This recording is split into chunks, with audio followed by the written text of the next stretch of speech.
Viewers இந்த வீடியோவில் நம்ம யாரை பற்றி பார்க்க போகிறோம் அப்படின்னா நம்ம பாண்டே எனும் சங்கி அதை பற்றி தான் நம்ம பார்க்க போகிறோம். ஏற்கனவே இந்த சங்கித்தனத்தால் தான் தந்தி டிவிலேருந்து அடிச்சு பற்றி விட்டாங்க.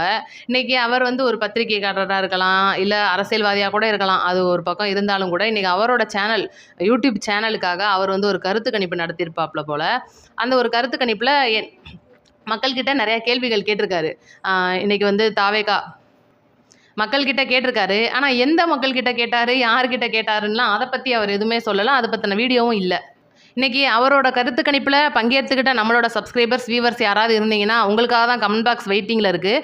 நீங்கள் யாருக்கு ஓட்டு போடுவேன்றதை அவர்கிட்ட சொன்னேன்றதை தயவு செஞ்சு கமெண்ட்டில் சொல்லுங்கள். அவர் என்கிட்டையும் கேள்வி கேட்டிருக்காருன்னு யாரெல்லாம் வந்து சொல்கிறீங்கன்னு பார்ப்போம். இன்றைக்கி அவர் பாட்டுக்கு வருவாராம், பீகார்லேருந்து வந்துட்டு இன்றைக்கி தமிழ்நாட்டு அரசியல் கருத்து கணிப்பு நடத்துறதுக்கு இனி அவர் தமிழ்நாட்டிலேருந்து யாருமே இல்லையா, பீகார்லேருந்து தான் ஆள் வரணுமா? ஏன்னா இன்றைக்கி அவர் வந்து நம்ம தமிழ்நாட்டில் ஒரு இடம் கொடுத்து அவருக்கான ஒரு அந்தஸ்தை கொடுத்து நீங்கள் நம்ம தமிழர்கள் வந்து இன்றைக்கி உட்காந்துருக்கோம்.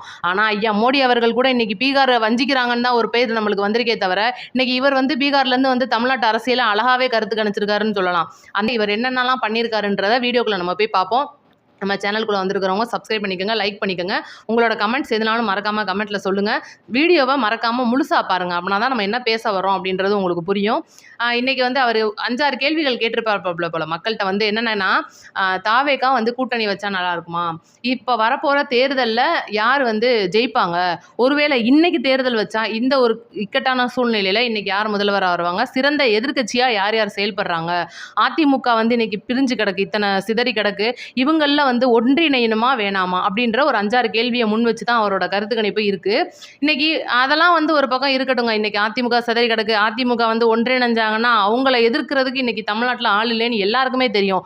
ஏன்னா 2 கோடி உறுப்பினர்களை கொண்ட ஒரே இயக்கமாக இன்றைக்கி அதிமுக செயல்படுதுன்றது எல்லாருக்கும் தெரியும். ஆனால் இவரோட கேள்விகளும் பதில்களும் அந்த ஒரு வந்திருக்கிற ஒரு கருத்து கணிப்பில் வந்திருக்கிற அந்த ஒரு அவர் ஒரு சக்கரம் போட்டு காமிக்கிறாப்புல, அதில் வந்து முழுக்க வந்து அந்த பிஜேபியோட அந்த சங்கீதம் தான் அதிகமாக நமக்கு தெரியுது. ஏன்னா இன்றைக்கி அவங்க கூட்டணியில் இருக்காங்கன்னும் போது இன்றைக்கி எதிர்க்கட்சி தலைவராக யார் நல்லா செயல்படுறாருன்ற ஒரு கேள்வியில் சீமான் அண்ணன் 5% இருக்காங்க, டிவிகேல விஜய் அவர்கள் வந்து 13% இருக்காங்க, நயினார் நாகேந்திரன் வந்து 10% தான் இருக்காரு, ஆனால் எடப்பாடி அவர்கள் 63%ஓட ஃபஸ்ட்டு முதலிடத்தில் இருக்காருன்ற மாதிரிலாம் சொல்கிறாங்க.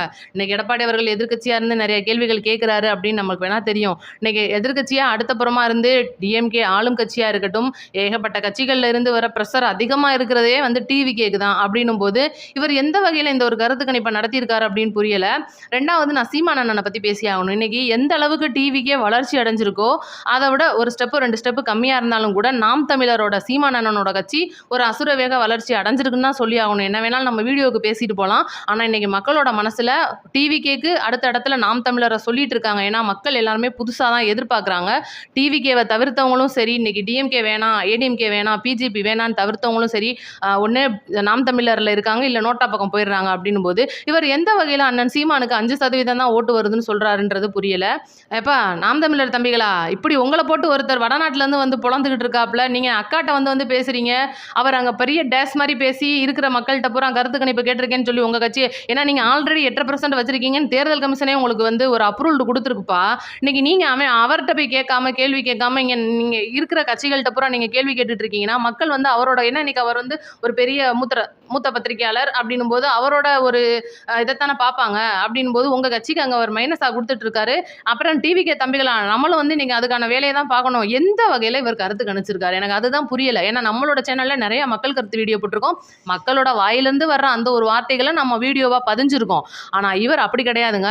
பேசிட்டு வந்துருவாராம், கருத்து கணிப்பெலாம் எடுத்துருவாராம். இவராக உட்காந்து கூட்டல் கணக்கு கழித்தல் கணக்கெலாம் பார்த்து முடிச்சுட்டு அப்படியே ஒரு டிவியில் ஸ்க்ரீனை போட்டு விட்டுட்டு பேசி விட்டு போயிடுவாப்லையா. இதை நம்ம நம்பிடணும். அதுதான் வந்து இன்னைக்கு ஆளுங்கட்சிலாம் ஏன் இன்னைக்கு மக்களுக்கு நல்லது செய்யலையா? நான் தெரியாமல் கேட்குறேன். இன்னைக்கு ஆளும் கட்சி மக்களுக்கு நல்லது செய்யாமல் இருக்கா, இல்லை திராவிட கட்சிகள்னு இருக்கிற தமிழ்நாட்டில் இருக்கிற கட்சிகள் வந்து மக்களை வந்து வஞ்சிக்குதா? இன்னைக்கு என்னமோ வடநாட்டில இருந்து வந்தா தான் நம்ம சோறு சாப்பிடணுன்ற மாதிரி இன்னைக்கு பாண்டே அண்ணன் பேசுறாருன்னா, இன்னைக்கு அழகா உமாபதி அண்ணன் போய் பீகாரோட நிலைமையை நமக்கு வீடியோவில் காமிச்சாரே, நீ அங்கே போய் உன் நாட்டை முன்னேற்று, உன் ஊரை முன்னேற்று, இருக்கிற குண்டுங்குழியமாக இருக்கிற சாலைக்கு வந்து அங்கே மத்தியில் இருந்து வாங்கிட்டு வந்து அவங்களோட செம்மப்படுத்துங்க உங்கள் ஊரை. நீங்கள் எதுக்கு இங்கே வந்து பேசுகிறீங்க? உங்களுக்கு இங்கே பேசுறதுக்கு யார் ரைட்ஸ் கொடுத்தா?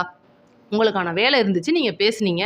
இப்ப நீங்க உங்க சேனலுக்காக நீங்க பேசுறீங்கங்கும்போது, ஊர்ல இருக்கிற கட்சிகள் பூரா இவ்ளோ பெர்சன்ட் தான் வாங்கும்னு சொல்லி உங்களுக்கு அந்த அதிகாரத்த குடுத்தது யாரு? நீங்க எவனா பெரிய வேணாலும் மூத்திர பத்திரிக்கையாளரா இருந்துட்டு போங்க. எங்களுக்கு அத பத்தி கவலையே கிடையாது. ஆனா, இன்னைக்கு நீங்க மக்களோட மனசுல நிக்கிற 2 கட்சிகள நீங்க இறக்கி பேசுறதுக்கு காரணம் என்ன?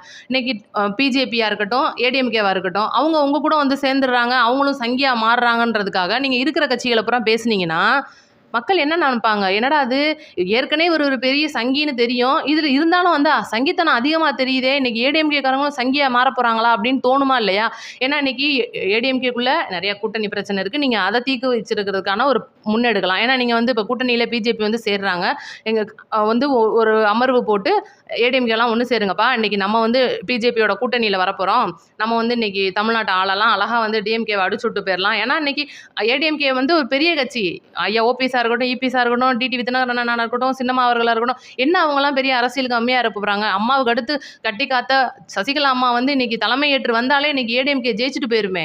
அத விட்டுப்புட்டு இவர் வந்து டிவிகேவ கணிக்கிறாராம். சரி கரூர் சம்பவம் 2வது நம்ம பேசியே ஆகணும். கரூர் சம்பவத்துல தப்பு வந்து யார் மேல அப்படின்னு சொல்லி ஒரு கருத்தை முன்வைக்கிறாரு.